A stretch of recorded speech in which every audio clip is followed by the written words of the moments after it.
Ale vážne, tu malé obce, Močenok a... Nie, toto je pravda, akože ja som za to. Áno? Aby boli kľudne aj obrazové... Viete, ale však jedna kamera, nič sa nestojí, jedna kamera pohľad dopredu, druhá dozadu a môže ísť pol na pol obrazovky a Ja som za to, aby ľudia aj vystupovali, aj prišli sem na zastupiteľstva a aby aj požiadali o vystúpenie tuto v diskusii, lebo na VMČ to nemá takú váhu. Áno, áno. Mestské zastupiteľstvo to má váhu, tu sú aj jednotlivé odbory, vedúci odborov, ktorí sú za to zodpovední. Takže môžu prísť ľudia sadnúť a zapojiť sa do diskusie. Priamo, dajú si požiadavku a vyskaľujete, no? Áno, a bude to mať väčšiu váhu, ako keď na výbore mestskej časti sa to prezentuje. Dobre, a vaše meno? Ja vás poznám, lebo vy ste známi, investigatívni novinár. Ja chodím a vidím, keď niečo není Daňo, ako... Rudolf Basky. No. Ja vás poznám.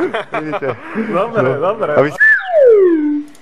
No, vidíš, vlastne tam fanúšikov všade, rozumieš. No, však všade, aj v Humennom, aj po celom Slovensku. No. Však to je to, keď Matovič by dal teba na kandidátku, tak to však to každý vie, koho voliť potom. No.